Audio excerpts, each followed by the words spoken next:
Hello, and welcome to Beyond Earth News. I'm your host, David, and with me is my co-host, Zach. Can you tell us a little bit about what we'll be looking at today? Sure. We're going to talk about SpaceX's Falcon 9 returning to flight operations.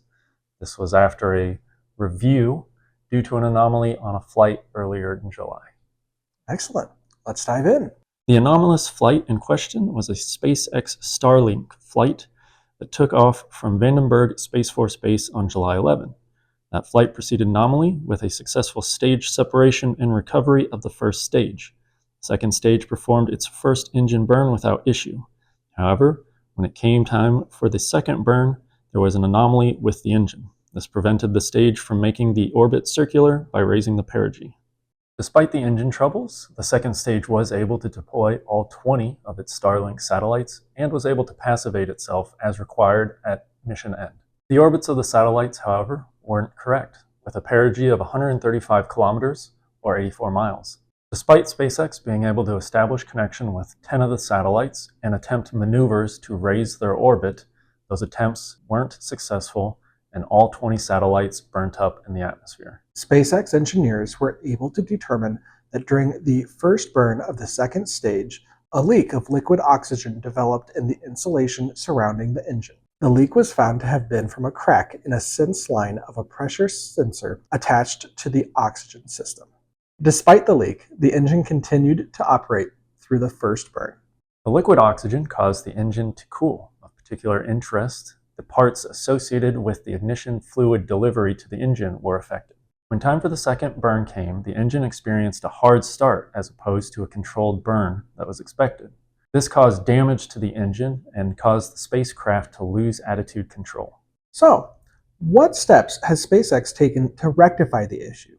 For upcoming launches, SpaceX will remove the sense line and sensors that were the source of the leak from the upper stages. The sensor is not used by the flight safety system and can be covered by other sensors on the engine. The changes have been tested with oversight from the FAA. With the cause of the anomaly found and fixed, Falcon 9 is ready to return to service. Starlink flights are already taking place, and the Crew 9 mission scheduled for August will not have to be delayed. So there you have it. SpaceX had a minor setback with their Falcon 9, but the vehicle's back in action, and it's a pretty quick turnaround, don't you think?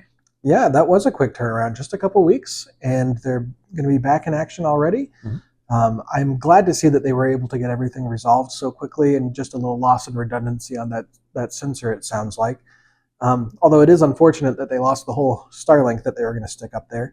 Hopefully they'll get everything back up and running very quickly and won't encounter any more problems. Mm-hmm. They've got some more launches coming up soon, don't they? Yep, yes, they do. I think by the time our video posts, they'll have already launched one. Yeah, it's good to see it back in action.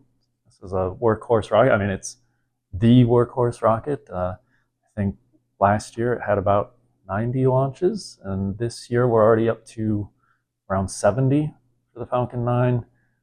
That's a lot. That is a lot. That's more than anyone else is doing. So, having a stop in that kind of the work being done with this rocket could have been a major blow. So it's good that it's only been a couple weeks and it's already back in action, and that we won't see any delays on things like Crew 9, which, that's crew rotation up to the International Space Station. So it's good that that's staying on schedule and we don't have to delay any sort of, keeping astronauts up there longer than they need to be. But those are our thoughts, and of course we always want to hear from our viewers, so please leave a comment down below.